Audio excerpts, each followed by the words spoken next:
आपकी कई तस्वीर आती है कि आपको मतलब थोड़ा पावर में चलना ज़्यादा पसंद है, आपके पास गनर्स हैं, आप बाउंसर्स लेके चलती हैं।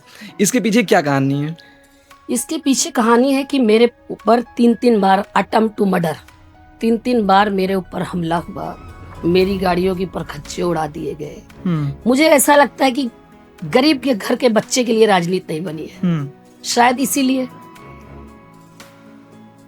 इसलिए मुझे ये 3-3 बार हमले न होते तो मुझे ये सब क्या जरूरत है भाई। किसान की घर की बेटी हूँ, खुले एकदम अकेले घूमना पसंद करती हूँ। मुझे तो ऑटो से भी चलना पसंद है, स्कूटी से भी चलना पसंद, पैदल भी चलना पसंद। किसान के घर से आई हूँ और संघर्ष करके आई हूँ। कभी तो ऐसा भी है कि भोजन किए बिना सोई हूँ। तो ऐसे बच्चे के लिए गनार गाड़ी घोड़ा क्या माने रखता है। लेकिन ऐसी स्थिति बनी रायबरेली में चुनाव लड़ने के बाद से कि चारों तरफ खतरे मंडराने लगे, तो मजबूरी में अपनी सुरक्षा के लिए ये सारी चीजें करना पड़ता है। 3-4 बार हमले होने के बाद तो अब आप सोचिए, एक महिला संघर्ष कर रही है रायबरेली जैसी जगह पे, छोटी बात नहीं है। और किसान के घर का बच्चा, गरीब के घर के बच्चे को संघर्ष ज्यादा करना पड़ता है। ये उसका सबसे बड़ा जीता जागता उदाहरण है। जब आप पहली बार राजनीति में आई, तब आपने क्या अनुभव किया अपनी लाइफ में? पहली बार जब राजनीति आई तो मैंने ये अनुभव किया कि छोटे परिवार से निकल कर बच्चा जब राजनीति करने आता है तो बड़े जो परिवार के लोग होते हैं उनको घेरते हैं कि इनको इतना प्रताड़ित कर दो कि मैदान छोड़ के भाग जाए। ओके। तो इसलिए कुछ लोग तो मैदान छोड़ के भाग जाते हैं, मगर अनीता श्रीवास्तव मैदान छोड़ के भागने वाली नहीं है भाई। तो मैं हर व्यक्ति को, चाहे भाई हो, चाहे बहन हो, तो मैदान छोड़ के नहीं भागना चाहिए। हर परिस्थिति का सामना करिए आप। एक समय आएगा, कभी ना कभी समय आएगा, वक्त सबका बदलता है और अनीता श्रीवास्तव भी बदलेगा। संघर्ष इसलिए कि हर पल संघर्ष किया है मैंने, बचपन से लेके आज तक। आज भी संघर्ष के रास्ते से ही गुजर रही हूँ। लेकिन मुझे हर चुनौती का सामना करना पसंद है, क्योंकि लोगों को लगता है कि अनीता के ऊपर हमला कर दिया डर जाएगी। नहीं डर जाऊंगी, क्योंकि अनीता श्रीवास्तव का नाम ही है संघर्ष। तो संघर्ष से ना तो डरती हूँ, विल पावर बहुत स्ट्रांग है। ना तो मुझे कोई डरा सकता है, ना कोई धमका सकता है और ना कोई झुका सकता है। कुछ भी कर लो, ये नहीं कर सकता कोई। लोग झुकाना चाहते हैं, नहीं झुकूंगी केवल ईश्वर के सामने। वकील होते हुए कोई कभी दबाव का महसूस हुआ किसी राजनीतिक पार्टी द्वारा? मेरे ऊपर कोई दबाव नहीं बना सकता है। दबाव सिर्फ ईश्वर बना सकता है मेरे ऊपर, भैया हमारे पति बना सकते हैं। क्या दूसरा कोई पैदा नहीं हो जो मेरे ऊपर दबाव बना सके, और मैं दबाव महसूस करूँ किसी। हर जगह पे महिलाओं को पीछे छोड़ने का प्रयास, ये पुरुष प्रधान अपने आप को जो भी बताते हैं कि नहीं महिला आगे नहीं पीछे हटो तो रहता है कि ये क्यों आगे बढ़ गई भाई। अनीता श्रीवास्तव तो वहां पे मंच पे चढ़ गई, चलो नीचे आओ। तो अनीता श्रीवास्तव तो नहीं उतरेगी, लेकिन और महिलाएं बेचारी उतर जाती। कभी ऐसा केस हुआ आपके साथ में? बहुत बार होता है। जैसे? बहुत बार कभी होता है। मैंने बताया ना, मैंने अपना अनुभव, मैं जितना बता रही हूँ सिर्फ आप अपना अनुभव ही आपको बता रही हूँ। बहुत बार ऐसा होता है कि भाई यहाँ पे ऐसे नहीं है। और कभी किसी ने आपको कहा कि स्टेज पे मत जाइए, नीचे आ जाइए, ऐसा कुछ आपने कभी फेस किया? बहुत बार। तो मैं कहती हूँ नहीं, क्यों नहीं, आप भी चलिए मेरे साथ, उतरिए। आप उतरिए नीचे मेरे साथ, तब मैं उतरूंगी। महिला राजनीति एक संघर्ष है, क्योंकि महिलाएं राजनीति या आगे बढ़ती है तो बहुत सारे लोग उन्हें घेरते हैं। जब कुछ कहीं से हरा नहीं पाते तो उनके चरित्र पर उतर जाते हैं। तो महिला के लिए राजनीति, खासकर मैंने आपको पहले भी बताया कि उनके लिए बहुत ही संघर्षपूर्ण है। जिसका पिता राजनीति में नहीं होता, जिसका भाई राजनीति में नहीं होता, जिसका खानदान राजनीति में नहीं होता, जो किसान के घर से आता है, चाहे महिला हो चाहे पुरुष हो। खासकर महिला के लिए तो अपराध के बराबर लोग कहते हैं भाई कि अगर महिला राजनीति कर रही है तो अपराध कर रही है। इससे लोगों को उभर के बाहर आना चाहिए भाई। महिला आज क्या नहीं कर रही है, और महिला राजनीति, किसान के घर का बच्चा राजनीति करे, गरीब के घर का बच्चा राजनीति करे, खासकर अगर महिला करे तो सारे अमले आके घेर लेते हैं कि नहीं इसको अंदर जाना चाहिए, सब हराओ इनको, किसी भी तरीके प्रताड़ित करके इनको गेट आउट करो। तो बहुत सारी महिलाएं बेचारी, जो बहुत सम्मानित महिलाएं घर से निकलती हैं कि कुछ अच्छा बदलाव करने के लिए, लेकिन लोग उनको नहीं करने देते और थक हार की बेचारी फिर से वापस चली जाती है। आप एस्ट्रो ज्योतिष पे बिलीव करती हैं, भरोसा दिखती है? नहीं, बिल्कुल नहीं करती। बिल्कुल भी नहीं करती। मेहनत पे? मेहनत पूरा करती हूँ, मेहनत पूरा करती हूँ, सत्य पे पूरा करती हूँ। सच्चाई से, अगर चाहे महिला हो चाहे पुरुष हो, अगर सच्चाई पे काम करेगा तो आज नहीं कल सत्य परेशान हो सकता है, लेकिन पराजित नहीं हो सकता। सत्य के साथ अगर आप आगे बढ़ेंगे, अच्छे विचार के साथ अगर आप आगे बढ़ेंगे, अच्छी सोच के साथ आप आगे बढ़ेंगे, तो कोई आपका बाल बांका नहीं कर सकता है। अपने आप को 5 साल बाद कहाँ देखती हैं आप? आने वाला 5 साल, बिल्कुल। मैं अपने आप को आने वाले 5 साल में विधानसभा में देखना चाहती हूँ, और विधानसभा में जब बैठूंगी तो बहुत अच्छे से रायबरेली को चला पाऊंगी। अगर नेतृत्व ने मेरे ऊपर भरोसा किया और मैं कभी विधायक बनी तो रायबरेली का इतिहास बदलूंगी। क्या बात। मैंने बताया ना कि सिर्फ एक कहानी है कि गरीब के घर से निकल के बच्चा राजनीति कर रहा है। अनीता श्रीवास्तव कायस्थ के घर से राजनीति कर रही है। अनीता श्रीवास्तव गरीब के घर से राजनीति कर रही है। अनीता श्रीवास्तव किसान के घर से राजनीति कर रही है। यही दिक्कत है, और कोई दिक्कत नहीं भाई। मेरे ऊपर बार बार हमले क्यों हो रहे हैं? मैंने किसका क्या बिगाड़ा भाई? बिल्कुल। किसका क्या बिगाड़ा है? मेरा कोई एक व्यक्ति आके बता दे कि अनीता श्रीवास्तव ने, मैं संघर्ष किसके साथ करती हूँ? लोग कहते हैं अनीता तेज है। अनीता तेज ना होती तो हत्या हो गई होती भाई। अभी आपके सामने जिंदा हूँ, बिल्कुल। अपनी सुरक्षा करना जानती हूँ, कानून जानती हूँ, कानून की जानकार हूँ। और जाके राखे साइयां मार सके न कोई, आप और हमले करवाते रहिए, मैं ऐसे बचती रहूंगी। गरीबों की दुआएं हैं मेरे साथ, इसलिए मैं तब तक बचती रहूंगी जब तक रायबरेली का इतिहास नहीं लिखूंगी। अभी तक कितने मुकदमे लड़े आपने? अरे जिसकी संख्या ही नहीं है, 16-17 साल हो गए वकालत के, तो बहुत सारे हैं। अनगिनत मुकदमे लड़े, वो अनगिनत लोगों को न्याय दिलवाए। जिसको लगता है कि अब कहीं न्याय नहीं मिलेगा, ऐसे ऐसे लोग मेरे पास आते एकदम निराशा, और जब कहीं सब सारे रास्ते बंद हो जाते हैं तो लगता है, लोगों को ऐसा लगता है, लोग मुझे बताते हैं कि एक आखिरी आस के तौर पे आपके पास आए मैडम, तो मैं उसको और भी ज्यादा 24 घंटे जग के, मुझे लगता है कि नहीं, ये क्योंकि मेरे ऊपर इतना भरोसा करके आया है तो मुझे कुछ भी करना पड़े, इसको न्याय दिलाना है। कभी अफसोस लगता है कि ये वकालत तो मेरे लिए बनी ही नहीं, क्योंकि वकील वही है जो सही को गलत, सही गलत को सही करे। बिल्कुल, सच्चाई तो यही है कि मुकदमा मेरे पास आया, मैं जीत के दे दूं, सही है गलत है वो मुझे जो बताए वो सही है। तो मैंने राजनीति और वकालत की जब स्टार्ट किया, जब मेरे बच्चे, कोई बच्चा 1 साल का था, कोई 2 का था, तो कोई 3, ऐसे करके छोटे छोटे बच्चे थे। बहुत चुनौतीपूर्ण स्थिति थी, लेकिन इसमें इन सब में मेरे हस्बैंड का बहुत अहम रोल रहा है मुझे आगे बढ़ाने में और मेरी मदद करने में। तो जो जिसके हस्बैंड, महिलाओं की, हमारे बहुत सारे हस्बैंड होते, निकलने नहीं देते, बहुत सारी रुकावटें, तो मेरा यहाँ तक पहुँचने का सबसे बड़ा तो योगदान हमारे हस्बैंड का था कि मुझे आगे बढ़ाया और निकलने दिया और हर चुनौती का सामना करने दिया। और पहले चूंकि चुनौती भरा जीवन जीती हुई चली आई थी, इसलिए बहुत बड़ी चुनौती मुझे नहीं लगी, और मेरे पति का बहुत ज़्यादा सहयोग था। तो मैं आपके पॉडकास्ट के माध्यम से कहना चाहती हूँ कि हर पति को अपनी पत्नी को आगे बढ़ाना चाहिए। मैम, लेकिन जैसे अभी आपने कहा, लेकिन आपने कई केस सुने होंगे कि अब तो लड़के शादी करने से भी डरते हैं।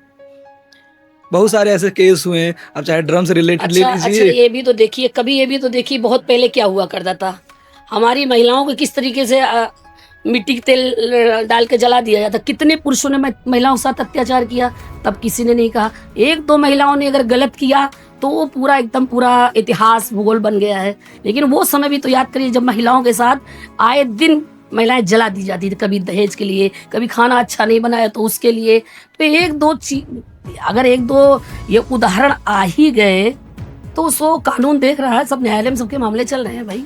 ये इतना बड़ा विषय नहीं है। ये विषय उस समय तो सोचिए जब महिलाओं को के साथ अत्याचार हुआ करता था। तो आज ये 1-2 महिलाएं, 3 महिलाएं, सोनम जैसी महिलाओं को, उनके लिए सजा है, न्यायालय उन्हें सजा मिलेगी, फांसी होगी। नमस्कार दोस्तों, स्वागत है आपका हमारे इस खास पॉडकास्ट में। आज हमारे साथ एक खास शख्सियत है जो वकालत और राजनीतिक क्षेत्र में एक अलग पहचान बना रखे हैं। रायबरेली की पावन धरा से हम स्वागत करते हैं अनीता श्रीवास्तव जी का। स्वागत है मैम हमारे इस खास पॉडकास्ट में। मैम, सबसे पहले जानना चाहेंगे कि आप भी रायबरेली से हैं और हम भी रायबरेली से हैं, तो मैम ये वकालत की दुनिया में एक नई पहचान आपने बनाई और साथ ही राजनीति में भी उतरा, इसके पीछे की क्या कहानी थी? इसके पीछे की कहानी, क्योंकि बचपन से संघर्ष भरा जीवन जी, और वकालत मेरा सपना था। जैसे कुछ बच्चे होते हैं, कुछ की कोई IAS बनना चाहता है, PCS बनना चाहता है, लेकिन मेरा सपना ही था वकालत करना। ओके। और राजनीति में आना, ये सपना तो नहीं था, सपना तो सिर्फ वकालत करना था। लेकिन जब मैं वकालत में आई और बार का चुनाव हुआ, मैं बड़े ऐतिहासिक मतों से जीत हासिल किया। हुँ, बहुत सारी पार्टियों ने संपर्क किया कि आप मेरी पार्टी में काम करिए, क्योंकि उस समय बार-बार का चुनाव कोई महिला नहीं लड़ा करती थी। ओके। तो मैं जब चुनाव लड़ी तो ऐतिहासिक मतों से जीती, तो कई पार्टियों ने संपर्क किया कि हमारी पार्टी, हमारी पार्टी। तो मुझे लगा कि भारतीय जनता पार्टी में जाना चाहिए और बात अपनी रखनी चाहिए और लोगों के लिए काम करना चाहिए। किसी का काम करवाने के लिए राजनीति का सहारा लेना पड़ा इसलिए कि कुछ चीज़ें थी कि जिससे जिससे को मैं वकालत के माध्यम से ना करके राजनीति के माध्यम से करवाना चाहती थी। बहुत लोगों सुंदर। का काम, गरीबों का, असहायों का, युवाओं का, इसलिए मैं राजनीति में। मैम, रायबरेली से सिर्फ़ 2 ही महिला वायरल होती हैं, एक आप और दूसरी अदिति सिंह जी। तो मैम, ये महिलाओं को आप कैसे देखती हैं? क्या पॉलिटिक्स उनके लिए अच्छी चीज़ है? क्योंकि आप महिला हैं और पॉलिटिक्स में भी हैं, तो आप काफ़ी हद तक अच्छा बता सकती हैं, क्या महिलाओं को पॉलिटिक्स में आना चाहिए? जी, बिल्कुल महिलाओं को हर हर जगह आना चाहिए। केवल राजनीति नहीं, शिक्षा क्षेत्र में, वकालत के क्षेत्र में, डॉक्टर के क्षेत्र में, और फ्लाइट इस समय प्लेन लड़कियाँ उड़ा रही हैं। बिल्कुल। तो महिलाओं को बिल्कुल हर जगह पे आना चाहिए, हर जगह पे उनको भाग लेना चाहिए कि हर दिशा में, हर जो भी जहाँ पे महिलाओं का नहीं जा सकती थी पहले, अब हर जगह पे जा रही हैं और जाना चाहिए।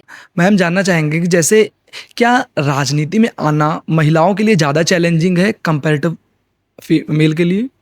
जी, बिल्कुल, क्योंकि उनके सामने हर समय एक चुनौती होती है। हुँ, कभी घर परिवार की, तो कभी बाहर निकलने की, कभी पिता की, कभी भाई की, कभी पति की। हुँ। उनके सामने बहुत सारी चुनौतियाँ होती हैं। उस स्थिति में महिलाओं के लिए बाहर निकलना बहुत बड़ी चीज़, बहुत पहले तो बहुत बड़ी चीज़ हुआ करती थी। आज लेकिन महिलाएँ बहुत सशक्त हैं और आगे बढ़ रही हैं और काम कर रही हैं और करना चाहिए। मैम, रायबरेली में शिक्षा का रेट कैसे देख रही हैं फीमेल के लिए?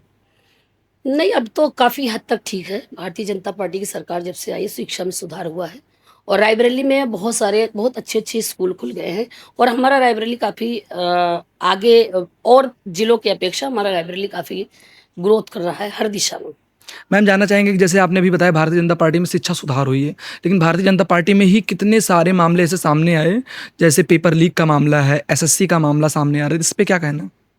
जी, बिल्कुल ये अब इसके बारे में मैं क्या बताऊँ, वो कभी-कभी होता है ना कि कुछ विपक्ष के लोगों हुँ, का ये कहना होता है, कभी-कभी जब न्यायालय में गया, चीज़ें हुई और सरकारों में पेपर लीक हुआ करते थे, उसमें कोई कार्रवाई नहीं होती थी। आज की डेट में कुछ भी गड़बड़ हो रहा, दबा के कार्रवाई हो रही है, ठीक से कार्रवाई हो रही है और जो भी दोषी है उसको सज़ा मिल रही है।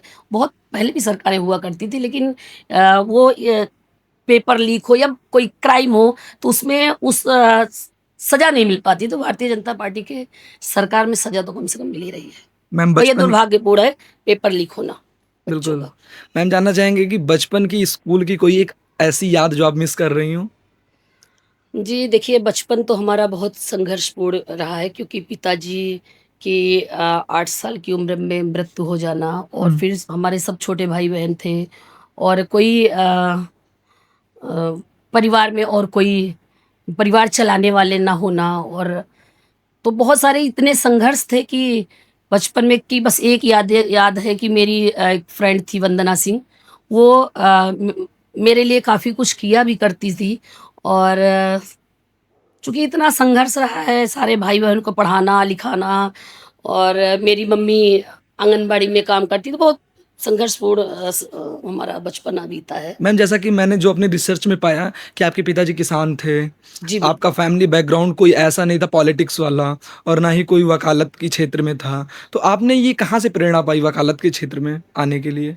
जी, बिल्कुल मेरे पिताजी एक किसान थे और वकालत में आना कहीं न कहीं जब मेरे पिताजी बचपन में ही उनका जब देहांत हुआ, हुँ, तो लोगों ने परेशान किया। जब पिता का साया बच्चे पे ख़ासकर बेटियों पे नहीं होता, तो लोग परेशान करते हैं, चाहे बिल्कुल। परिवार के लोग हों, चाहे समाज के लोग हों, चाहे घर के लो तो बहुत सारी चुनौतियों को जब सामना करना पड़ा और मेरे चाचा जी वकालत थी वो भी वकील हैं, हुँ, तो उनको भी देख के कहीं न कहीं मुझे लगा कि नहीं, मुझे भी वकालत करना चाहिए और बहुत सारे संघर्ष जो परिवार में थे वकालत करके ही पूरी की जा सकती थी। तो मेरा सपना था कि वकालत करके ही मुझे जो न्याय नहीं मिल पा रहा था, वकील भी नहीं बनी और अपने घर परिवार सबको न्याय दिलाया। बहुत सारे मैम जानना चाहेंगे कि जैसे जब आपके पिताजी का निधन हुआ, उसके बाद क्या आपको ऐसा लगा कि आपकी मुश्किलें और बढ़ गई हैं?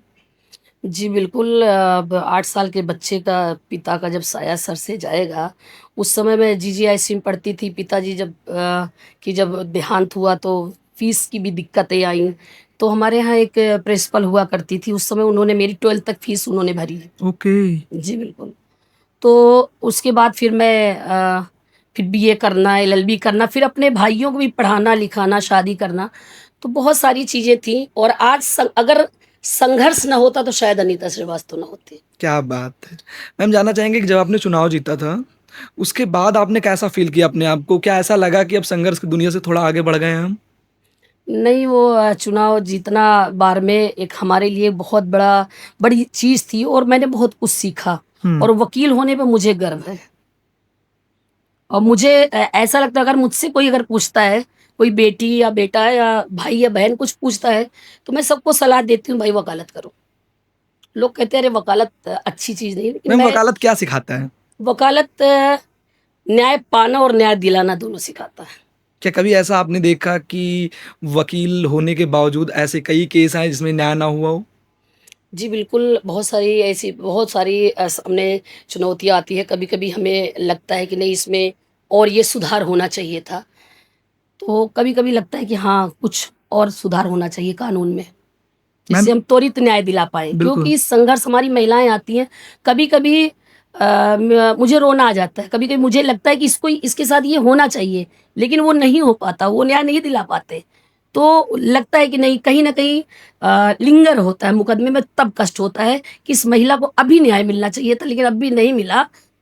1 साल बाद मिल रहा है, 2 साल बाद मिल रहा है, तो उससे कभी-कभी दर्द होता है कि त्वरित न्याय महिलाओं को मिलना चाहिए। मैम जानना चाहेंगे कि ऐसा आपने देखा होगा कि वकील से अक्सर प्रशासन डरता है, क्योंकि उसको वो हर नॉलेज होती है जो एक प्रशासन की पावर को कम कर सकता है। देखिए, वकील को डरता नहीं, वकील को कानून की जानकारी होती है, इसलिए बड़ी बेबाकी से कोई भी प्रशासनिक अधिकारी से बात कर सकता है। नॉर्मल व्यक्ति जिसको कानून की जानकारी नहीं है, बेचारा इतने गरीब आदमी आते हैं, भटकते रहते हैं, काम नहीं करवा पाते। उन्हें वकील का सहारा मजबूरी में लेना पड़ता है, क्योंकि उन्हें कानून का ज्ञान नहीं होता, चाहे हमारे बहनें हों, चाहे हमारे भाई हों। तो वकील को जानकारी होने की वजह से प्रशासनिक अधिकारी से रंगबाजी से बात करने में कोई दिक्कत नहीं होती। क्या आपका मानना है कि सभी युवाओं को कहीं न कहीं इसकी न्याय की जानकारी होनी चाहिए?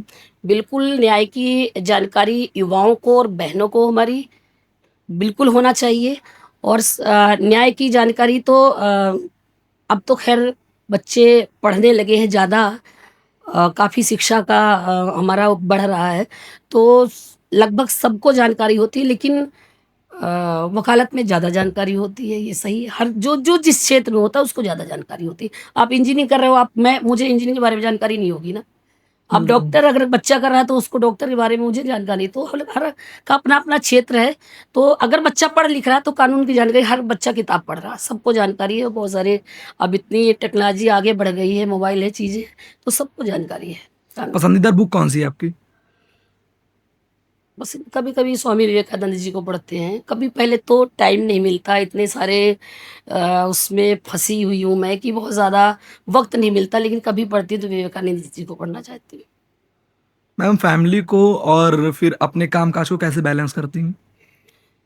बिल्कुल बड़ा कठिन होता है। मैंने राजनीति और वकालत की जब स्टार्ट किया, जब मेरे बच्चे, कोई बच्चा 1 साल का था, कोई 2 का था, तो कोई 3, ऐसे करके छोटे-छोटे बच्चे थे।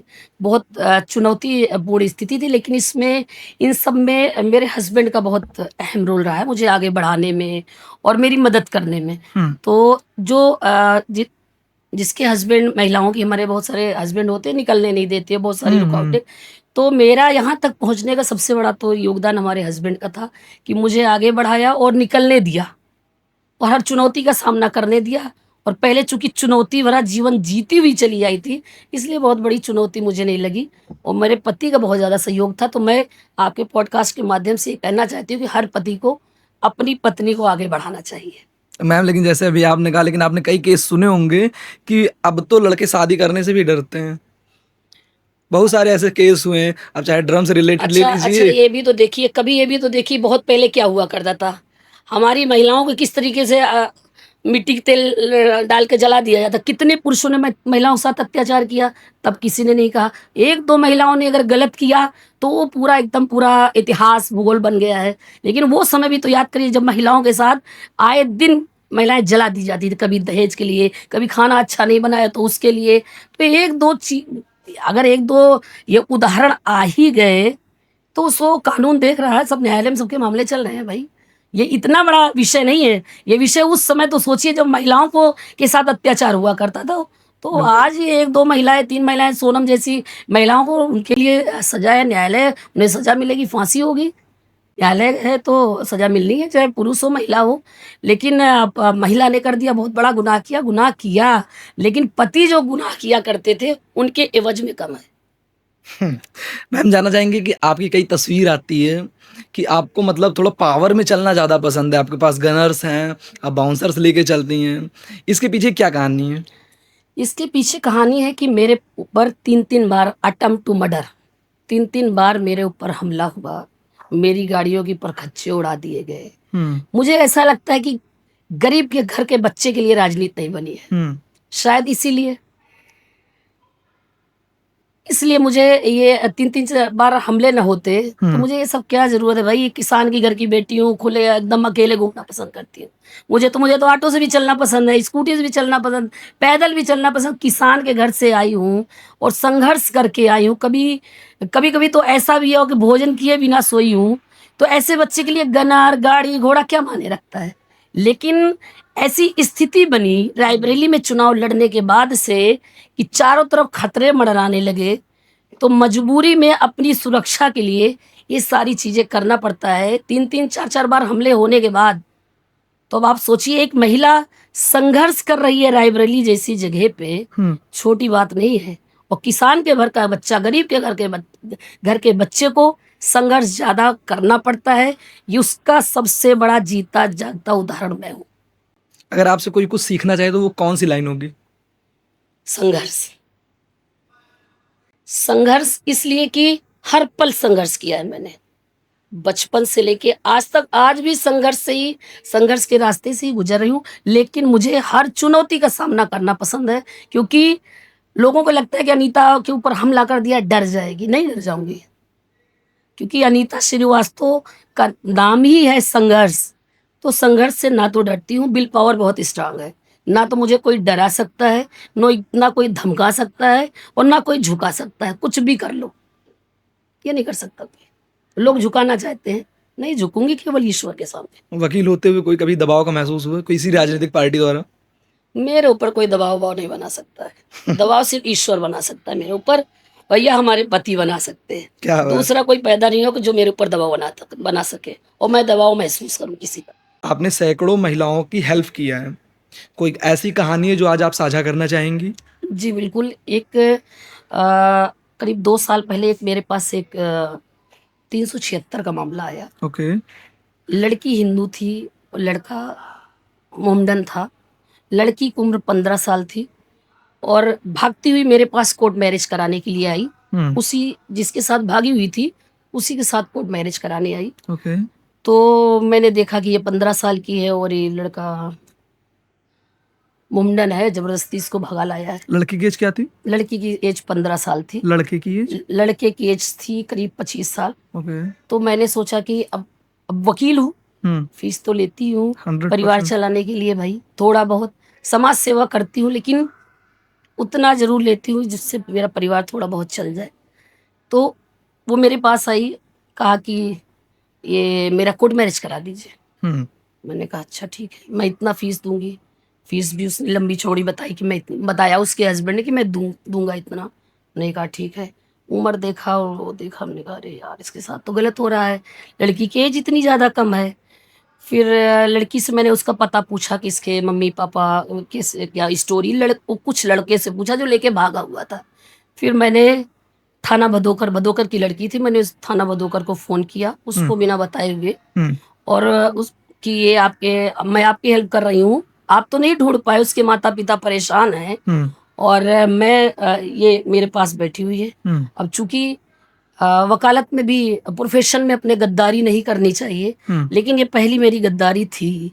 मुझे ऐसा लगा कि ये मेरी मेरी थोड़ी-सी गद्दारी से किसी बच्ची का भविष्य बच रहा है, किसी के पेरेंट्स परेशान हैं, किसी का परिवार बच रहा है, तो मुझे ये गद्दारी करनी चाहिए। मैंने पुलिस को फ़ोन करके बुलाया और उस लड़के को पुलिस के हवाले किया। उस लड़की के माता-पिता को बुला के उस बच्ची को मैंने उसके पिता माता-पिता के हवाले किया। ये मेरा सबसे पहला वकालत में अनुभव रहा है, स्टार्ट की कहानी है। और अनुभव इतने ज़्यादा, क्योंकि आप लोगों की दुआ से काम वकालत में भी बहुत ज़्यादा है, तो आए दिन एक से एक मुकदमे आते रहते हैं, गरीबों के, असहायों के, बुजुर्गों के। तो कम फीस में, फीस तो नाम मात्र का है, क्योंकि अगर वकालतनामा खरीदना है तो अगर गरीब ला के देगा तो मैं भर के दे देती हूँ। कोई फीस का इशू नहीं होता कि फीस के कारण, पैसे के कारण कोई न्याय के अपने न्याय पाने से वंचित रह जाए। तो मैं जैसे कोई गरीब आ गया तो 50 रुपए लिए बिना मैं तो अपने पास से भी उसको दे देती हूँ, घर तक चला जाता है, अपने उसके रिक्शे का भी, ऑटो का भी किराया भी दे देती हूँ। तो जो असहाय गरीबों को जब मैं न्याय दिलाती हूँ फ्री में, तो मुझे बड़ा सुकून मिलता है। और जब गरीब कोई आता है तो अपना बचपना याद आता है, तो मैं उसकी मदद फ्री, एकदम निःशुल्क करती हूँ। अगर अनीता श्रीवास्तव एक वकील हैं, अगर उनके पास कोई केस आता है, वो अमीर गरीब मिडिल क्लास फैमिली हो सकता है, लेकिन एक ऑन एंड एवरेज प्राइस क्या लेती है, वो कितनी फीस लेती हैं? देखिए, फीस का बहुत बड़ा इशू नहीं होता है। मुझे लगता है कि ये नहीं देने योग्य है तो 1 और रुपए नहीं लेती हूँ, और अपने पास से उसे किराया तक देती हूँ, उसका कागज़ भी अपने पास से लगाती हूँ। तो फीस का कोई इशू नहीं होता, एकदम नाम मात्र, मर्जी जिसकी, कोई दे दिया तो ठीक है, नहीं दिया तो वो भी ठीक है। ज़्यादा मेरा, देखिए, वकालत करना, मुझे सिर्फ ये वकालत करने का मकसद भी ये है, लोगों को न्याय दिलाना और खुद भी की भी सुरक्षा करना, लोगों की भी सुरक्षा करना। वकालत करना केवल पैसा कमाना नहीं है। पैसे कमाने के लिए मैं राजनीति नहीं करती हूँ। लोगों को न्याय दिलाने के लिए राजनीति करती हूँ। असहायों को, गरीबों को, महिलाओं को न्याय दिलाने के लिए। वकालत में पैसे कमाने के लिए नहीं करती हूँ। गरीबों के बीच रहना पसंद है? बिल्कुल, गरीबों के बीच में रहना। आज भी गरीबी कैसे, जो बच्चा अपना समय, कोई भी व्यक्ति अगर अपने बचपन की स्टोरी भूल जाता है, तो कुछ समय आता है, एक समय आता है बहुत ऊपर तक जाता है, फिर उसका पतन होना शुरू होता है, फिर गायब हो जाता है। इसलिए अपना वक्त जरूर याद रखना चाहिए। मैं कुछ भी बन जाऊं, चाहे मैं अभी तो कुछ भी नहीं हूं, अगर कुछ भी बन जाऊं, मंत्री संत्री कुछ भी बन जाऊं, मैं अपना बचपना कभी नहीं भूलूंगी और कभी नहीं भूलूंगी। और किसी भी व्यक्ति को नहीं भूलना चाहिए, अपना समय नहीं भूलना चाहिए। अगर अपना समय नहीं भूलेगा तो कभी वो गलत काम कर ही नहीं पाएगा, गलत हो ही नहीं सकता फिर। और समय भूला तो फिर सब कुछ गलत करेगा, उसके बाद फिर उसका पतन हो जाएगा। प्रधानमंत्री से एक बार मिलने का मौका मिले तो किस बड़ी चीज की मांग करेंगी आप? प्रधानमंत्री जी से मिलने का मौका मिलेगा तो सबसे पहले रायबरेली का और ज़्यादा विकास, शिक्षा क्षेत्र में, लॉ एंड ऑर्डर अच्छा चल रहा है क्योंकि हमारी सरकार है, लेकिन अभी कहीं ना कहीं खामियां हैं। रायबरेली में कमियां हैं? बिल्कुल कमियां हैं, बिल्कुल कमियां। कुछ ऐसी कमी जो आप गिना सकें? रायबरेली में रोड नहीं बन रही है? नहीं नहीं नहीं, रायबरेली में क्या, वो पूरे देश में सब अच्छा चल रहा है, लेकिन प्रशासनिक कमियां हैं अभी कहीं ना कहीं। जो स्टाफ में कमियां हैं? जी, स्टाफ में कमियां हैं, कुछ प्रशासनिक कमियां हैं जो अभी भी गरीब दर दर भटक रहे हैं। कहीं ना कहीं प्रशासन की अभी भी कमियां हैं, लेकिन भारतीय जनता पार्टी सरकार है, इसलिए दबाव तो है ही प्रशासन पे और सरकारों से अपेक्षा, लेकिन कहीं ना कहीं अभी है। सरकार को सपोर्ट कर रही हैं आप? जी, सरकार को सपोर्ट कर रही हैं? अब सरकार को इसलिए कि अब सरकार अच्छा काम कर रही है। विपक्ष कहती है सरकार कोई अच्छा काम नहीं कर रही। अब विपक्ष देखिए, विपक्ष का काम अपने अभी आपने देखा होगा जब राहुल गांधी काफी लंबी लिस्ट निकाल के लाए कि चुनाव में एक ऐसे ऐसे व्यक्ति भी जो वोट डाल रहे हैं जिनका कोई भी बैकग्राउंड नहीं है, वो इस दुनिया में भी नहीं है, वो भी वोट डाल रहे हैं। नहीं, अभी उसका प्रमाण नहीं प्रमाणित कहीं से सिद्ध नहीं कर पाए हैं। अब ये कहीं से सिद्ध नहीं कर पाए। विपक्ष का काम है बोलना भाई, वो बोलेगा, और सरकार का काम है काम करना, वो काम करेगा। ये बड़े लेवल का मामला है देखिए। बेहतर नेता कौन, अखिलेश यादव या नरेंद्र मोदी? अरे जाहिर सी बात है, फिर नरेंद्र मोदी कैसी बात। क्या सीखते हैं नरेंद्र मोदी से आप? नरेंद्र मोदी जी बहुत छोटे स्तर से आके यहाँ तक आज देश में जो पूरे देश के प्रधानमंत्री हैं, और जो उनका विजन है उस पे वो काम कर रहे हैं। जो सही है वही काम कर रहे हैं। तो अच्छे नेता हैं, उनसे अच्छा नेता अभी तक कोई नहीं है। जैसा कि आपने देखा हो कि भारत एक ऐसा देश है जहां लंबे समय तक पुरुष ही प्रधान रहे हैं राजनीति के। जब महिलाएं राजनीति में आती हैं तो क्या बड़े बदलाव लेके आती हैं, क्या विजन रहता है उनका? महिलाएं जब आती हैं तो शिक्षा, सुरक्षा, और चूंकि महिलाएं उस रास्ते से गुजर चुकी होती है तो उन्हें ज़्यादा जानकारी होती है कि और कौन कौन से बदलाव लाए जाए। तो महिलाएं जब आती हैं तो निश्चित बदलाव आता है, और आएगा ही। और जगह जहाँ जहाँ पे महिलाएं हैं, आप देखिए हर जगह पे बढ़ चढ़ के काम हो रहे हैं। देख लीजिए आप रेखा गुप्ता को देख लीजिए, बढ़िया काम कर रही हैं दिल्ली में। तो महिलाएं जहाँ हैं रेखा बढ़िया। गुप्ता पे अभी हमला भी हुआ है, हाँ अब उनकी भी सिक्योरिटी बढ़ जाएगी। हाँ, पकड़ा भी गया हमला। रायबरेली में अब नगर पालिका में तो अभी कमियां हैं। नगर पालिका चूंकि अब वहाँ पे हमारी चेयरमैन दूसरी पार्टी से है, तो थोड़ी बहुत कमियां हैं, छोटी मोटी, बाकी सब ठीक दूसरी है। पार्टी होने की वजह से कमियां हैं कि बीजेपी नहीं है इस वजह से कमियां हैं? नहीं, अब नगर पालिका में छोटे मोटे मुद्दे हैं, अब उसके बारे में क्या छोटे मोटे, क्योंकि सरकार हमारी अच्छा काम चल रहा है। मैम, अक्सर कहा जाता है कि राजनीति में महिलाओं को केवल सिंबॉलिक रोल दिया जाता है, मतलब उनको एक सिंबल के जैसे यूज किया जाता है, ऐसा मानना है? नहीं नहीं, ऐसा नहीं है। अब पहले पहले हुआ करता था, अब बहुत नहीं है। पहले, लेकिन अब कहाँ। आज की महिलाएं सुरक्षित हैं? बिल्कुल सुरक्षित है। बस सुरक्षित है आज की महिलाएं पहले से। आज की महिलाएं पहले से ज़्यादा सुरक्षित है। अब सुरक्षित इसलिए है कि पहले से ज़्यादा शिक्षा का स्तर बढ़ा है, हम्म। और उनको खुद को भी जानकारी कानून से लेके, चूंकि बाहर निकल रही हैं, चीज़ों की जानकारी है, हाई लेवल की पढ़ाई पढ़ रही है, तो पहले से ज़्यादा महिलाओं में सुधार, महिलाओं की शिक्षा में, सुरक्षा में सुधार हुआ है। और थोड़ी सी सुधार होने की आवश्यकता त्वरित न्याय की अभी है, थोड़ी कमियाँ। त्वरित न्याय नहीं मिल पा रहा है, लंबे समय तक केसेस चल रहे हैं। हाँ। मैम, जानना चाहेंगे कि जब आप पहली बार राजनीति में आई तब आपने क्या अनुभव किया अपनी लाइफ में? पहली बार जब राजनीति आई तो मैंने ये अनुभव किया कि छोटे परिवार से निकल कर बच्चा जब राजनीति करने आता है तो बड़े जो परिवार के लोग होते हैं उनको घेरते हैं कि इनको इतना प्रताड़ित कर दो कि मैदान छोड़ के भाग जाए। ओके। तो इसलिए कुछ लोग तो मैदान छोड़ के भाग जाते हैं भाई, मगर अनीता श्रीवास्तव मैदान छोड़ के भागने वाली नहीं है भाई।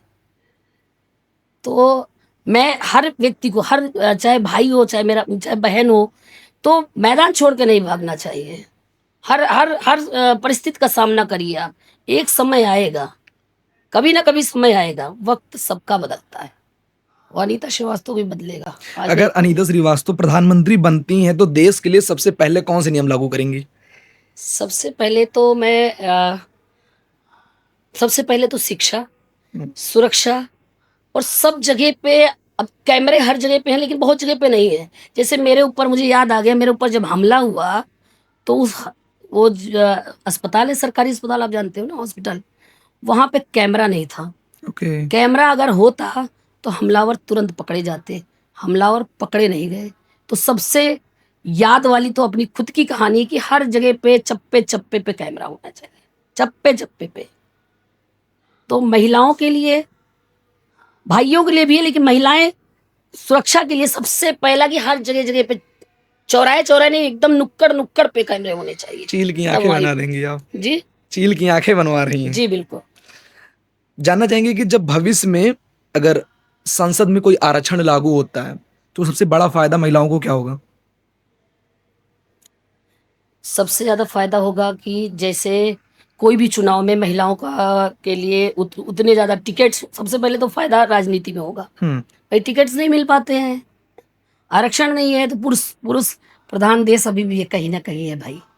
क्योंकि उतने उस लेवल में नहीं मिल पाता ना महिलाओं को टिकट, चाहे नगर पालिका ले लीजिए, कुछ ये प्रधान ले लीजिए, विधायक का ले लीजिए, सांसद का ले लीजिए, महिलाओं को कहाँ ज़्यादा मिल पाता। लेकिन आरक्षण आएगा तो सबसे ज़्यादा महिलाओं को फायदा मिलेगा और महिलाएं और तेजी से आगे बढ़ेंगी। तो आरक्षण जिस दिन से लागू होगा, महिलाओं में उस दिन से और बहुत बड़ी खुशी का अनुभव करेंगी। बिल्कुल, कि आज भी महिलाओं को इतनी रुकावट है कि वो न्याय नहीं पा पाती हैं। क्या ऐसा है कि पुरुषों को न्याय जल्दी मिल जाता है, महिलाओं को नहीं मिल पाता? नहीं नहीं नहीं, ऐसा नहीं है। न्याय, वो एक तो महिलाएं घर से निकल नहीं पाती, कुछ की तो आवाज़ दब जाती है बेचारे, कुछ उनके परिवार वाले दबा देते हैं कि अरे इज्जत खराब हो जाएगी, बाहर मत बताओ, ऐसा करके। और जब वो आ जाती है बाहर तक निकल के आती है, तो मेरा आपके पॉडकास्ट के माध्यम से ये संदेश ही है कि हर महिलाओं को अगर उनके साथ अन्याय हो रहा है तो उनको बाहर निकल के मुखर होकर अपनी आवाज़ उठानी चाहिए, बिना किसी को डरे हुए। तो महिला हो या पुरुष हो, न्याय सबके लिए बराबर है, लेकिन पुरुष बाहर तक निकल के आके न्याय पाने के लिए बहुत आगे तक आ जाते हैं और महिलाएं नहीं आ पाती हैं, जिस कारण से वंचित रह जाती हैं। क्योंकि कभी पिताजी नहीं निकलने देते, तो कभी भाई कहता है चुपचाप बैठ जाओ, कभी पति कहता है बैठ जाओ, तो इसलिए महिलाएं वंचित रह जाती हैं। तो महिलाओं को आगे आके अपनी मुखरता से अपनी बात हर जगह पे रखनी चाहिए, बिना डरे हुए। विल पावर स्ट्रांग होना चाहिए, कुछ भी कैसा भी सामना हो, ठीक है, चलेगा। मैम, जानना चाहेंगे कि आप अक्सर कहती हैं कि अगर 12 बजे रात में कोई ज़रूरत हो तो अनीता श्रीवास्तव अवेलेबल है सबके लिए। तो मैम ये बताइए, क्या आज भी सुरक्षा व्यवस्था ऐसी नहीं है जो आप ऐसा बोलती हैं? मैं तो हमेशा कहती हूँ, करती भी हूँ भाई। मेरा ड्राइवर नहीं भी होगा, मुझे कोई फ़ोन करता है, मुझे याद है कि एक बार 12 बजे, 12:30 बजे फ़ोन किया एक बंदे ने, नाम नहीं लेना चाहूँगी आपके इस पे। उन्होंने मुझे 12:30 बजे फ़ोन किया, कहा अनीता जी आप यहाँ पे आ जाइए और मेरे यहाँ आग लग गया, कुछ ऐसा ही मैटर था। और मैं वहाँ पे 12:30 बजे पहुँचती हूँ, मैं खुद अपनी गाड़ी सफारी, तो उसमें सफारी थी, सफारी स्टार्ट करके मैं खुद अकेले पहुँचती हूँ। आज भी मैं अगर हर मीटिंग में जाती हूँ तो मैं कहती हूँ कि ये कोई भी 1-2 बजे रात को भी अगर मिस कॉल भी करोगे, पलट के कॉल करूँगी। 24 घंटे नहीं, 4 घंटे नहीं, 4 मिनट में न्याय दिलाने का काम करूँगी, वो करती हूँ। क्या बात है! गाड़ियों का शौक आज भी है? हाँ, गाड़ियों का शौक है। स्टार्टिंग में कौन सी गाड़ी खरीदी थी अपने पैसों से? स्टार्ट में हमारे पास सबसे पहले वैगनआर थी। वैगन आर थी। जी। और आज आप फॉर्च्यूनर से चल रही हैं। डिजायर, फिर ये सब ना क्या बात! मेहनत का नतीजा है कि बिल्कुल। ठीक है। मैम, जानना चाहेंगे, राजनीति में काम करने वाली महिलाओं को दोहरी चुनौती होती है? कि मतलब ऐसा कुछ होता है कि जब राजनीति में महिला कोई वर्क करती है तो उन पे दबाव ज़्यादा होता है, प्रशासन का भी दबाव, समाज का भी दबाव, ऐसा कुछ? हाँ, बिल्कुल रहता है। हर जगह पे महिलाओं को पीछे छोड़ने का प्रयास, ये पुरुष प्रधान अपने आप को जो भी बताते हैं कि नहीं नहीं नहीं, महिला आगे, नहीं नहीं पीछे हटो हटो हटो हटो हटो, तो रहता है कि ये क्यों आगे बढ़ गई भाई। अनीता श्रीवास्तव तो वहाँ पे मंच पे चढ़ गई, चलो नीचे आओ। तो अनीता श्रीवास्तव तो नहीं उतरेगी, लेकिन और महिलाएं बेचारी उतर जाती हैं। कभी ऐसा केस हुआ आपके साथ में? बहुत बार होता है, जैसे? बहुत बार कभी कभी होता है। मैंने बताया ना, मैंने अपना अनुभव, मैं जितना बता रही हूँ सिर्फ आप अपना अनुभव ही आपको बता रही हूँ। बहुत बार ऐसा होता है कि भाई यहाँ पे ऐसे नहीं है। और कभी किसी ने आपको कहा कि स्टेज पे मत जाइए, नीचे आ जाइए, ऐसा कुछ आपने कभी फेस हाँ, किया? बहुत बार। तो मैं कहती हूँ नहीं, क्यों नहीं, आप भी चलिए मेरे साथ, उतरिए। आप उतरिए नीचे मेरे साथ, तब मैं उतरूंगी, नहीं तो चढ़ जाती है। अगर आपको महिला सुरक्षा में 3 बड़े बदलाव करने हो तो कौन से करेंगे? मैंने पहले बताया, सबसे पहले चप्पे चप्पे पे कैमरे, ठीक है। शिक्षा और ज्यादा, गांव गांव, घर घर, मोहल्ले मोहल्ले में शिक्षा व्यवस्था आज नहीं सही है? अभी भी कहीं ना कहीं कमजोर है, अभी भी कहीं ना कहीं ऐसा लगता कमजोर है कि एक रिक्शे वाले का लड़का वो नहीं पढ़ पाता है जो एक रोल्स रॉयस चलने वाला आदमी अपने बच्चे को पढ़ा पाता है। हाँ, बिल्कुल बिल्कुल होता है, क्योंकि आ, अब किसी बच्चे को रायबरेली में पढ़ना है, घर उसका राहीबला या बेलाखारा में है। अब उसको रायबरेली आने के लिए उसके पास बाइक की व्यवस्था नहीं है, वो बस भी बियर नहीं कर सकता और कुछ भी नहीं कर सकता। तो उसके लिए स्कूल कहाँ पे होना चाहिए? बेलाखारा में होना चाहिए, जहाँ पे वो बच्चा पढ़ रहा है, जहाँ पे शिक्षा, वो वहां तक पहुंच ही नहीं सकता ना, उसके पास साइकिल के लिए भी व्यवस्था नहीं है। तो गांव में अगर उसको सुविधा मिल जाएगी तो भी आईएएस बनेगा, पीसीएस बनेगा। और आज भी बच्चे, किसान के बच्चे ही ज्यादा आईएएस पीसीएस बनते हैं। आज भी गरीब का बच्चा ज्यादा आगे बढ़ता है। ये बड़े लोग कितना भी कह लें, कि गरीब के बच्चे को, किसान के बच्चे को नीचे उतारे, कोई उतार नहीं पाता और ना उतार पाएगा। तीसरे बदलाव? प्रशासनिक जितने भी अधिकारी हैं, प्रशासन के लोग महिला को वरीयता देते हुए 4 घंटे लाइन ना लगवा के तुरंत महिला की बात सुन के तुरंत उसका निस्तारण करे। मैम, अक्टूबर 2024 में आपने रायबरेली एसडीएम न्यायिक आशुतोष राय के खिलाफ उनके कार्यालय के बाहर धरना दिया और भ्रष्टाचार का आरोप लगाया, गरीबों के न्याय की बात की। यह कदम आपके लिए कितना खास था? क्या आपको लगता है कि यह लड़ाई सिर्फ वकालत के लिए नहीं बल्कि एक आंदोलन था? देखिए, वकालत में रोड पे उतर के नहीं लड़ती। ओके। वकालत सिर्फ न्यायालय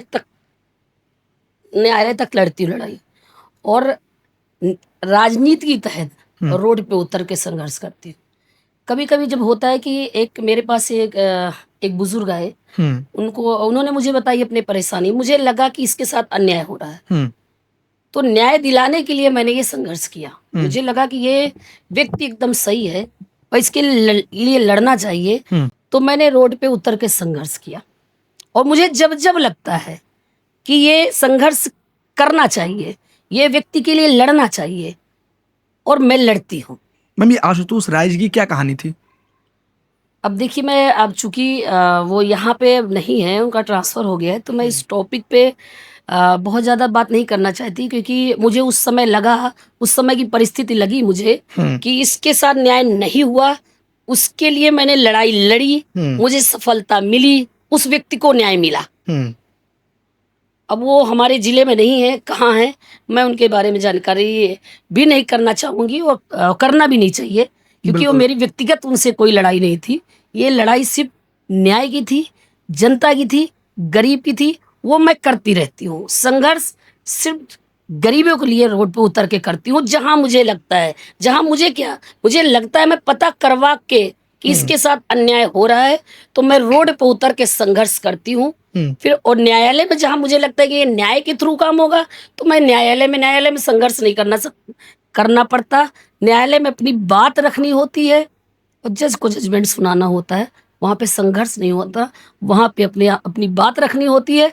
संघर्ष रोड पर उतर के करते हैं जब लगता है यहाँ पे अन्याय हो रहा है। बाकी न्यायपालिका तो ना हो तो लोगों को न्याय न मिले। न्यायपालिका पे तो उतना भरोसा है जितना अपने आप पे नहीं है। तो कभी कभी मैं न्याय के माध्यम से लोगों को न्याय दिलवाती हूँ, और कभी कभी रोड पे उतर के, जब बहुत सारे ऐसे काम है जो न्याय के द्वारा न्यायालय में जाने की आवश्यकता के बजाय बहुत छोटी छोटी चीज़ें होती हैं जो न्यायालय सीधे नहीं जा सकता था, प्रशासन के माध्यम से कराना होता है, तो मैं प्रशासन के खिलाफ उतर के रोड पे संघर्ष करती हूँ। क्या बात है। दोनों अलग अलग चीज़ें। मैम, जानना चाहेंगे कि जुलाई 2022 में महिला जिला अस्पताल रायबरेली के पास अज्ञात बाइक सवार युवाओं ने आपकी गाड़ी पे फायरिंग किया।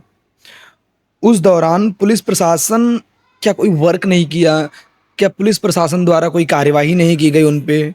ऐसा क्या हुआ? जी बिल्कुल। उस समय, जिस समय रात को मेरे एक करीबी तिवारी जी हैं, उनका बच्चा बीमार था, मैं देखने गई थी। वहाँ से 12 बजे जब मैं निकली जी, तो मेरे गाड़ी पे फॉर्चूनर पे ताबड़तोड़ गोलियां चली। ओके। और ये तो ईश्वर का, मुझे लगता है शायद एक गरीबों की दुआएं मेरे साथ थी, जो मैं बाल बाल मची। और बार बार यही होता है, तो बार बार यही होता है कि मैं बच जाती हूँ। तो मुझे ऐसा लगता है कि ईश्वर है और गरीबों को दुआएं हैं, इसलिए मैं बच जाती हूँ। और ये वहाँ से उसके बाद प्रशासन निष्क्रिय बिल्कुल था, तभी आज तक वो मिला नहीं जिसने मेरी गाड़ी मेरी तोड़ी थी, आज तक नहीं मिला। मुझे शिकायत है। आपको किसी पे शक है? अब शक ऐसे नहीं बता सकती कि शक किस पे, ये प्रशासन के चूंकि मैं राजनीति करती हूँ, बहुत सारे लोग हैं कि चाहते हैं कि अनीता रायबरेली छोड़ दे, अनीता यहाँ से गायब हो जाए, अनीता को मरवा दिया जाए। कुछ ऐसे लोग हैं चाहते हैं कि मैं ना रहूं रायबरेली में, लेकिन ऐसा नहीं होगा। जब तक ईश्वर हमारे साथ है, जब तक आप जैसे भाई हमारे साथ है, हमारा कोई कुछ उखाड़ नहीं पाएगा। मैम, आपके अनुसार महिला राजनीति क्या होती है? तो महिला राजनीति वो है जो स्टार्ट से ही, जब जैसे बच्चा जन्म लेता है, वैसे महिला जैसे गेट के बाहर निकलती है, उसका संघर्ष शुरू हो जाता है। तो महिला राजनीति यही है, महिला राजनीति एक संघर्ष है। क्योंकि महिलाएं राजनीति या आगे बढ़ती है तो बहुत सारे लोग उन्हें घेरते हैं। जब कुछ कहीं से हरा नहीं पाते तो उनके चरित्र पर उतर जाते हैं। तो महिला के लिए राजनीति, खासकर मैंने आपको पहले भी बताया कि उनके लिए बहुत ही संघर्षपूर्ण है। जिसका पिता राजनीति में नहीं होता, जिसका भाई राजनीति में नहीं होता, जिसका खानदान राजनीति में नहीं होता, जो किसान के घर से आता है, चाहे महिला हो चाहे पुरुष हो, खासकर महिला के लिए तो अपराध के बराबर लोग कहते हैं भाई कि अगर महिला राजनीति कर रही है तो अपराध कर रही है। इससे लोगों को उभर के बाहर आना चाहिए भाई। महिला आज क्या नहीं कर रही है, और महिला राजनीति तो किसान के घर का बच्चा राजनीति करे, गरीब के घर का बच्चा राजनीति करे, खासकर अगर महिला करे तो सारे अमले आके घेर लेते हैं कि नहीं इसको अंदर जाना चाहिए, सब हराओ इनको, किसी भी तरीके प्रताड़ित करके इनको गेट आउट करो। तो बहुत सारी महिलाएं बेचारी, जो बहुत सम्मानित महिलाएं घर से निकलती हैं कि कुछ अच्छा बदलाव करने के लिए, लेकिन लोग उनको नहीं करने देते और थक हार की बेचारी फिर से वापस चली जाती है। तो इस तरीके से महिला यही है, महिला की राजनीति है संघर्ष।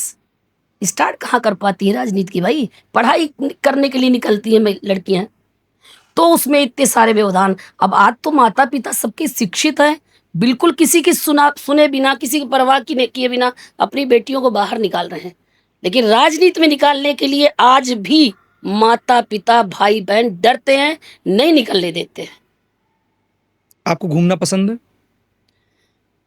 मुझे घूमना क्या, मुझे गरीबों के बीच में रहना, मुझे गरीबों के लिए काम करवाना, मुझे गरीबों के लिए लड़ाई लड़ना, संघर्ष करना, यही पसंद। घूमने का टाइम कहाँ है भाई, बचपन से घूमने का टाइम ही नहीं मिला। अभी तो ऊपर वाले ने टाइम नहीं दिया, अभी तो सिर्फ काम ही काम कर रहे हैं सिर्फ। आप एस्ट्रो पे बिलीव करती हैं? जी, आप एस्ट्रो ज्योतिष पे बिलीव करती हैं, भरोसा देती हैं? नहीं, बिल्कुल नहीं करती, बिल्कुल भी नहीं करती। मेहनत पे? मेहनत पूरा करती हूँ, मेहनत पूरा करती हूँ, सत्य पे पूरा करती हूँ।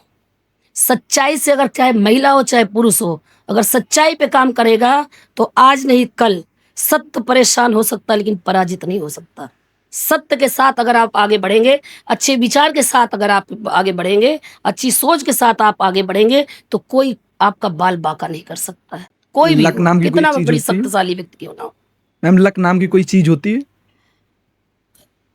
थोड़ा लक और थोड़ा मेहनत, दोनों ही जब एक हो जाते हैं तो लक थोड़ा 50%, 20% लक और 80% संघर्ष, मेहनत, ईमानदारी। मैम, आप कर्म क्या मेहनत होता करोगे है? तब लक साथ देगा। आप बैठ के, अब मैं सोचूं कि मैं यही भैया लखनऊ में आराम से घूमूं फिरूं, मूवी देखूं, तो संघर्ष कैसे आप करोगे? आपका लक कैसे साथ देगा? आप चुनाव में विधायक कैसे बनोगे? आप गांव जाओगे नहीं, क्षेत्र में जाओगे नहीं, जनता से मिलोगे नहीं, गरीब का काम कराओगे नहीं, लक आपका कैसे साथ देगा? आपको मेहनत करना पड़ेगा, ग्राउंड में उतरना पड़ेगा, गरीबों को सुनना पड़ेगा, महिलाओं को सुनना पड़ेगा, गरीबों के बीच में जाना पड़ेगा, मेड़ क्या है, खेत क्या है, ये देखना पड़ेगा। और ये कौन देख सकता है? सिर्फ किसान का बच्चा देख सकता है। बिल्कुल। मैम, कर्म क्या होता है? कर्म करते जाइए। कर्म होता है कि हम जो काम कर रहे हैं उसको बड़ी ईमानदारी से, मेहनत से करते जाएं। लोग कहते हैं फल की इच्छा ना करें, लेकिन फल की इच्छा अगर नहीं होगी तो कर्म ही नहीं करेगा आदमी। तो कर्म, मेहनत, ईमानदारी, कर्म, ये सब एक दूसरे, एक सिक्के के दो पहलू। अपने आप को 5 साल बाद कहाँ देखती हैं आप? आने वाला 5 साल, बिल्कुल। मैं अपने आप को आने वाले 5 साल में विधानसभा में देखना चाहती हूँ। और विधानसभा में जब बैठूंगी तो बहुत अच्छे से रायबरेली को चला पाऊंगी।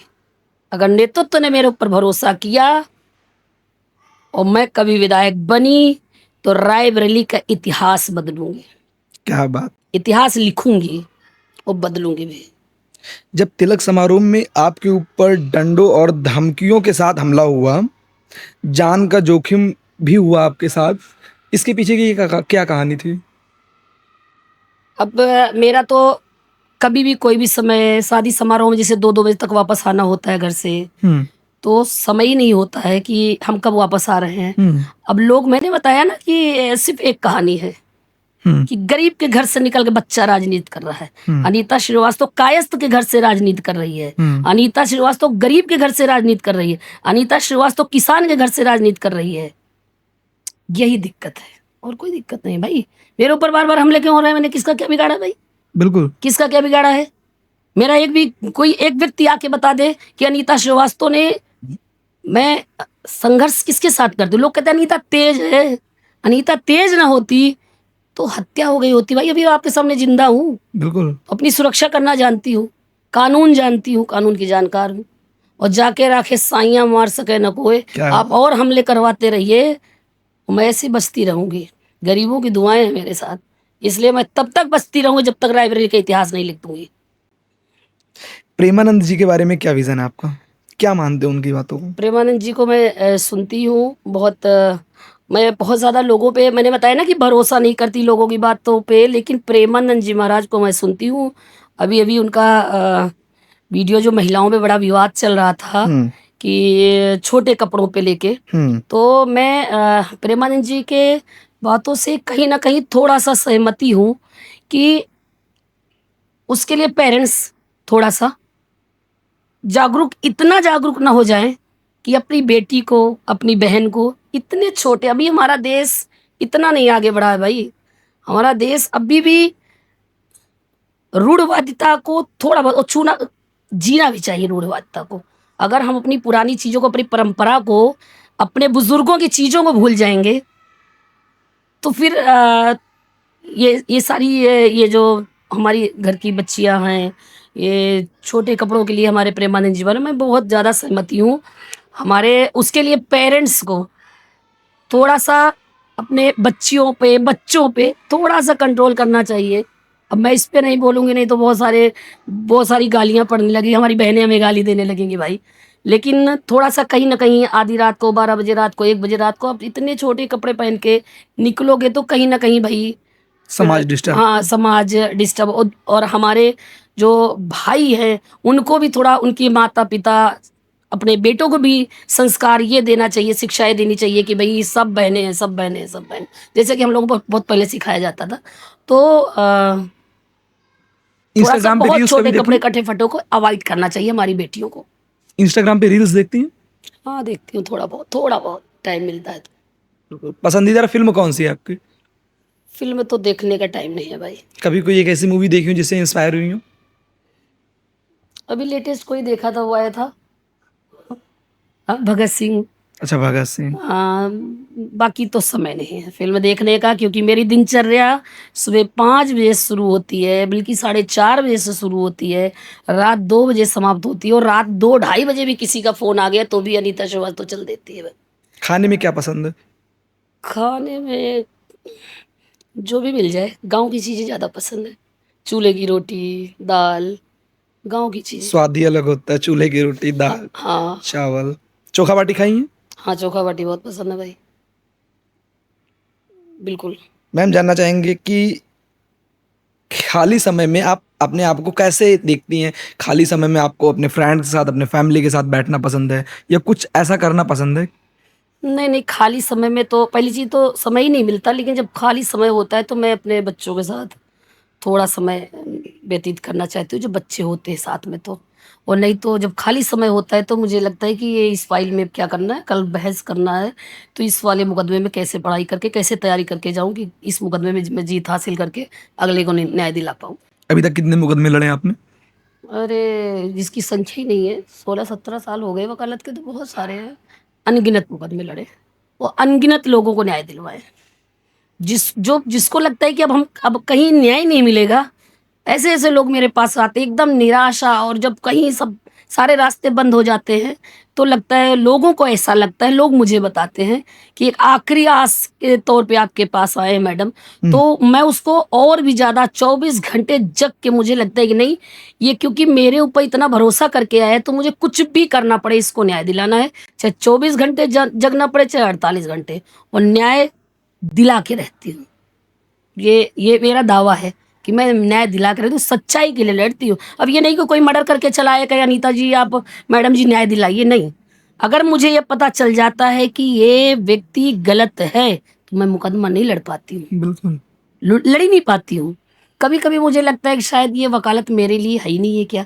जैसे मुझे कभी कभी जानकारी मिल जाती, कभी कोई केस आया, विपक्ष भी मेरे पास आके कि राजनीति रायबरेली से करती हूँ, तो अधिकतर ये होता है, एक पक्ष आता है, दूसरा पक्ष भागा चला रहा। मैडम जी, जब दोनों पक्ष को सुनती हूँ, जब दोनों को सुन लेती हूँ, तो फिर मुकदमा मैं नहीं लड़ पाती हूँ। फिर मुकदमा उसी का होता है जो सही होता है। कभी कभी मैं मुकदमे छोड़ देती हूँ, मुझे लगता है अरे ये तो गलत आदमी है, मैं नहीं लड़ पाती मुकदमा, छोड़ देती हूँ, मैं नहीं कर पाऊंगी। कभी कभी मुझे अफसोस लगता है कि ये वकालत तो मेरे लिए बनी ही नहीं, क्योंकि वकील वही है जो सही को गलत, सही गलत को सही करे। बिल्कुल। सच्चाई तो यही है कि मुकदमा मेरे पास आया, मैं जीत के दे दूं, सही है गलत है वो मुझे जो जो बताएगा वो सही है। व्यक्ति बताता है कि ये हमने किया या नहीं किया, तो मैं तो सही मान के, हर व्यक्ति, हर वकील क्लाइंट की पूरी 100 में 100% सही मान के लड़ाई लड़ेगा, तब जीत दिला पाता है, नहीं तो जीत नहीं दिला पाता। जब हम लोग दोनों पक्ष की हम बात सुन लेते हैं, जो मुझे लगता है कि नहीं ये जो मेरे पास आया है ये गलत है, तो मैं मुकदमा छोड़ देती हूँ। आपने कभी अदालत देखा है, केडी पाठक वाला, वो जो एक वेब सीरीज टाइप आता है, सो अदालत? हाँ हाँ, देखती हूँ कभी कभी कभार। क्या ऐसा कुछ होता है कि 1 घंटे में केस सॉल्व किया जा सकता है? अरे वो वकालत वो टीवी वाला है भाई, असली वकालत नहीं है वो मैम, असली असली अदालत कोर्ट क्या होता है? क्योंकि अक्सर लोगों का माइंडसेट ये होता है, जैसे मूवीज फिल्म में जो दिखाया जाता है कोर्ट, क्या ऐसा कोर्ट होता नहीं, है? ऐसा नहीं होता। वो फिल्मों वाला कोर्ट अलग होता है, रियल कोर्ट अलग होता मैम, रियल कोर्ट में कितने मेंबर बैठ सकते हैं? है। रियल कोर्ट में एक हमारे जज साहब होंगे हम्म। सामने, हम्म। एक पक्ष होगा, एक विपक्ष होगा। हम्म। जैसे हाई कोर्ट, सुप्रीम कोर्ट में तो क्लाइंट अंदर तक जा ही नहीं पाता है, ओके। अपने वकील के माध्यम से सारी बात रखवाता है। लेकिन हम लोग सिविल कोर्ट में बैठते हैं तो वहाँ पे सारे क्लाइंट अपनी बात सुन सकते हैं कि हमारा वकील क्या बोल रहा है। पक्ष विपक्ष दोनों ही अपनी बात सुनते उनके अलावा कोई और जा सकता है अंदर? हैं। हाँ, जाती है अपने अपने वकील के माध्यम से, सबका केस लगा रहता है। कि जाते सपोज फालतू में घूमने वहाँ कोई जाता नहीं, क्योंकि वो ऐसी जगह है कि वहाँ कोई जाना नहीं चाहता भाई, न्याय बिल्कुल। के लिए ही। क्योंकि जब परेशान होता आदमी, तभी वहाँ पे एक हॉस्पिटल हो गया, एक न्यायालय हो गया, कोई व्यक्ति जाना नहीं चाहता, बहुत मजबूरी में जाना चाहता तो जाता है, घूमने की जगह भारत नहीं का है। कोई एक ऐसा व्यक्ति जिससे आप मिलना चाहें? देखिए, भारत में तो लगभग मैं सबसे मिल चुकी हूँ, और काश ऐसा होता, ऐसा हो पाता तो मैं अपने पिताजी से मिलना चाहती, जो दुनिया में नहीं है। और आदर्श में विवेकानंद जी को मानती हूँ। कभी अगर ऐसा काश होता तो मैं उनसे मिलना चाहती। बाकी सबसे लगभग लगभग मैं मिली हूँ, और नहीं भी मिली हूँ तो वैसी कोई तमन्ना नहीं है। महिला दिवस 2025 पर जब आपको राष्ट्रीय महिला सशक्तिकरण सम्मान मिला, उस वक्त आपने क्या महसूस किया? उस वक्त देखिए, ये सम्मान तभी पूरा होगा जब हमारी सारी महिलाएं सशक्त हो जाएंगी, जब हमारी बहनों के साथ अन्याय होना बंद हो जाएगा, जब हमारी बहनों के साथ बलात्कार बंद होना बंद हो जाएगा, जब हमारी बहनों का शोषण होना बंद हो जाएगा, तब असली महिला सशक्तिकरण पूरा होगा।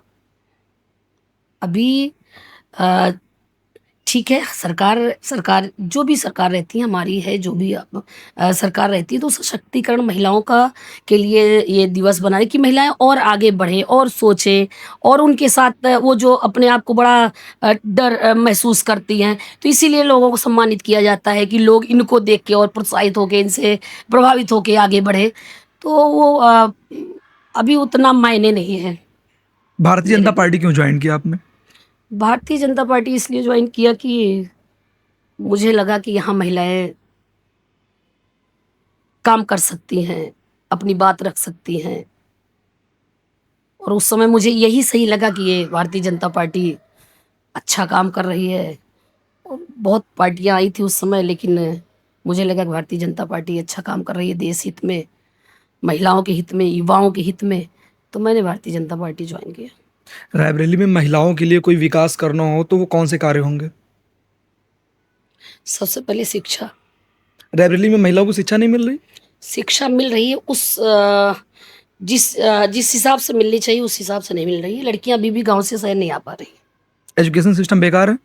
बेकार नहीं कह सकते हैं, अभी उतनी सुविधाएं नहीं है। बेकार नहीं कह सकते, लेकिन उतनी अभी सुविधाएं नहीं है। गांव से चूंकि शहर 3 किलोमीटर, 5 किलोमीटर, 7 किलोमीटर बस नहीं जा सकती, किसी के पास साइकिल नहीं है, गाड़ी नहीं है, तो बहुत सारी चीज़ें हैं जो अभी लड़कियां गांव तक ही जो प्राइमरी में पढ़ पा रही हैं, जो उनके अगल बगल के जो सरकारी स्कूल है बस वहीं तक सीमित रह जा रही हैं। शहर तक अभी भी बहुत सारी बेटियां नहीं आ पा रही हैं। तो सबसे पहला काम शिक्षा, सुरक्षा, संरक्षण, सबसे ये रायबरेली में ही या हर जगह? हर जगह पूरे देश में होना चाहिए, पूरे देश में है, मगर रायबरेली में भी और ज़्यादा होनी चाहिए। रायबरेली क्या अच्छा अदर शहर, पार्टियों के मुकाबले भारतीय जनता पार्टी अच्छा काम कर रही है? हाँ बिल्कुल अच्छा काम कर रहे हैं। मैम, अगर भारतीय जनता पार्टी के किसी एक मेंबर से मिलने का मौका मिले तो किससे मिलेंगी? प्रधानमंत्री जी से मिलना चाहूँगी, और चूंकि पार्टी में हो तो मुलाकात तो एक आध बार हुई है। बिल्कुल। हाँ, दोबारा हर बार मिलना चाहेंगे, क्योंकि हर व्यक्ति जिस पार्टी में जो भी राजनीति करता है वो अपने मुखिया से हर बार मिलना चाहता है। बिल्कुल। तो जितने बार मौका मिलेगा उतने बार अगर मिलना चाहूँगी तो प्रधानमंत्री जी से मिलना चाहूँगी। आपके लाइफ की कोई एक लाइन जो हमारी ऑडियंस के लिए हेल्पफुल हो? मेरी ये लाइन की, कानून का ज्ञान हम्म। सबसे ज़्यादा जरूरी है, हमारे युवाओं के लिए भी, बहनों के लिए भी। हम्म। हर बच्चे को कानून की किताब एक जरूर पढ़नी चाहिए, हम्म। तभी उसको ये पता होगा कि मेरे साथ अगर ये हुआ मैं कहाँ जाऊं, किससे कहूं, किस फोरम पे बात रखूं। सबसे पहले शिक्षा अगर होगी तभी उसके पास बुकें होंगी, तभी वो पढ़ पाएगा, तभी वो जान पाएगा, तभी उस व्यक्ति के पास पहुंच पाएगा। हम्म। तो सबसे पहले तो शिक्षा के लिए मैं अपनी ऑडियंस से यही कहना चाहती हूँ कि भाई हर व्यक्ति कानून की किताब जरूर पढ़े। इस पॉडकास्ट के माध्यम से देश के लिए और रायबरेली के लिए स्पेशल क्या संदेश देना चाहेंगे? मेरा रायबरेली के लिए यही संदेश है कि हमारे जो रायबरेली के लोग हैं, हमारी जो बहनें हैं, हमारे जो भाई हैं, ये जो प्रशासन तक नहीं पहुंच पाते हैं, ये बेबाकी से अपनी बात स्वयं जाके रखें, किसी नेता, किसी वकील के माध्यम की बहुत ज़्यादा आवश्यकता न पड़े, वो सब जाके अपनी बात स्वयं से रखें। और रायबरेली के लोगों का यही संदेश है कि और ज़्यादा जागरूक हों, किसी एक व्यक्ति के पास बंध के न रह जाए कि मैं फला आदमी मेरा आदमी है। एक बात मैं और आप इस पॉडकास्ट बिल्कुल। के माध्यम से कहना चाहूँगी कि जातिवाद का ये जो कैंसर है, हम्म। ये खत्म होना चाहिए। कभी कभी होता है कि लोग जाति के कारण बड़ा विरोध करने लगते हैं। बिल्कुल। तो ये जो कैंसर है जाति, व्यक्तिवादी बनो, जातिवादी नहीं बनो। मेरा विरोध कोई भी व्यक्ति चाहे जिस जाति का हो, हम्म। कि ये जातिवाद के कारण कहीं ना कहीं अच्छा व्यक्ति वहां तक नहीं पहुंच पा रहा। आप राजनीति में ले लीजिए, राजनीति में भी ले लीजिए भैया, कौन किस जाति का है उसी पे अच्छा व्यक्ति पहुंच ही नहीं पाता है। भाई हमारे जात के इतने लोग होंगे तब हम ये कर लेंगे, हमारे जात के उतने लोग होंगे हम ये कर लेंगे। तो कहीं ना कहीं आज भी अच्छा व्यक्ति अच्छी जगह पे नहीं पहुंच पा रहा जातिवाद के कारण। मैम, भ्रष्टाचार के मामले में बीजेपी कैसा काम कर रही है? भ्रष्टाचार भारतीय जनता पार्टी जब से आई बिल्कुल एकदम ना के बराबर है, खत्म हो गया, पहले जैसा नहीं रह गया है। और थोड़ी बहुत तो खामियां प्रशासन जहाँ पे कहीं कहीं पे सारी पूरे पूरे देश की बात नहीं कर रही हूँ, कहीं कहीं पे जब हमारा जो प्रशासन कुछ लोग, चंद लोग, एक हो ना, एक पूरे एक मछली पूरे तालाब को गंदा कर देती है। कुछ ऐसे व्यक्ति आ जाते हैं जो दूसरी विचारधारा के लोग होते हैं, वो भ्रष्टाचार करने का प्रयास करते हैं, लेकिन भारतीय जनता पार्टी करने नहीं देती है। मैम, रायबरेली में तो सरकार है राहुल गांधी की, क्योंकि रायबरेली तो गांधी परिवार का गढ़ माना जाता है। आज भी वहां से एमपी हैं राहुल गांधी जी, उनके बारे में क्या कहना है? क्या हर जिलों के जैसे रायबरेली में वर्क हो रहा है? नहीं, रायबरेली में अब बताया ना कि अब सरकार है भारतीय जनता पार्टी की, तो वर्क तो हो ही रहा है, वर्क हो रहा है। अब सरकार हमारी है तो वर्क हो ही रहा है। हमें नहीं लगता कि बहुत ज़्यादा। सांसद जी से क्या मांग होगी अगर होना चाहे तो? मैं सांसद जी से क्यों मांग करूंगी, प्रधानमंत्री जी से मांग करूंगी। प्रधानमंत्री जी सब सब कर रहे हैं। हमारे मुख्यमंत्री जी योगी आदित्यनाथ जी उत्तर प्रदेश में इतना बढ़िया एकदम जलजला कायम करके रखे हैं, तो मैं सांसद जी से क्या मांग करूंगी। सांसद जी हमेशा आते हैं रायबरेली? अब मुझे कम ही टाइम मिलता है कि मैं जानूं कि कौन रायबरेली आ रहा, कौन नहीं जा रहा। हाँ, मुझे तब पता होता है जब हमारी पार्टी से कोई आता है, मुझे सूचना आती है, मैं पहुंचती हूँ। अब रायबरेली में और नेताओं के बारे में थोड़ी जानकारी कम है। मेनली आप अपनी पार्टी को ज्यादा वैल्यू दे रही हैं। हाँ, मेनली अपनी पार्टी को ज्यादा वैल्यू है। नहीं, अब अपनी पार्टी में कोई भी कार्यक्रम होता है तो सूचना आ जाती है कि अब आज फला आ रहा है, आज फलाने नेता आ रहे हैं, तो भी जानकारी मिल जाती है। और विपक्ष में कौन आ रहा कौन जा रहा है, ये चूंकि बताया कि 24 घंटे बिजी रहती हूँ तो पता ही नहीं चल पा रहा है कौन जा रहा है। तो कोई पेपर ऊपर पढ़ती हूँ तो हाँ पता चलता है कि आज सांसद जी आए थे, कल विधायक जी आए थे, पेपर द्वारा सूचना मिल जाती, पढ़ती हूँ। रायबरेली में एम्स की सुविधाएं कैसी हैं? बढ़िया, अच्छा काम। रायबरेली में हम लोग सौभाग्यशाली है कि रायबरेली के हैं। रायबरेली की रहने वाली हूँ, ये मेरा सौभाग्य है। एम्स जैसे हॉस्पिटल हमारे रायबरेली में है, बहुत सारी योजनाएं रायबरेली में है। बीबीआईपी हमारा रायबरेली है। जितने उत्तर प्रदेश में शहर है तो हमें अपना रायबरेली ज़्यादा अच्छा लगता है।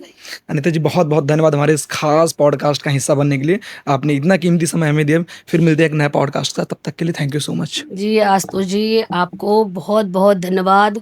और आप इतनी कम उम्र में इतना बढ़िया काम कर रहे हो। अभी आप तो मुझे लगा कि मैं अपने से कनेक्ट कर पा रही थी। आपने अभी बताया कि मैं बीटेक कर रहा हूँ, मैं पढ़ाई करता हूँ, रात में उठ के पढ़ाई करता हूँ, उसके बाद जब समय मिलता है पॉडकास्ट करता हूँ। तो मेरी शुभकामनाएं है कि आज आप अनीता श्रीवास्तव पॉडकास्ट कर रहे हैं।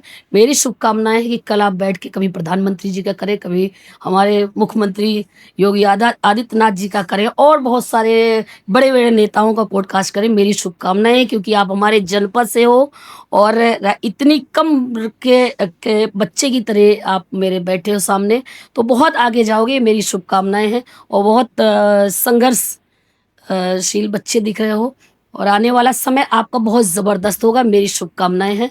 बहुत बहुत धन्यवाद।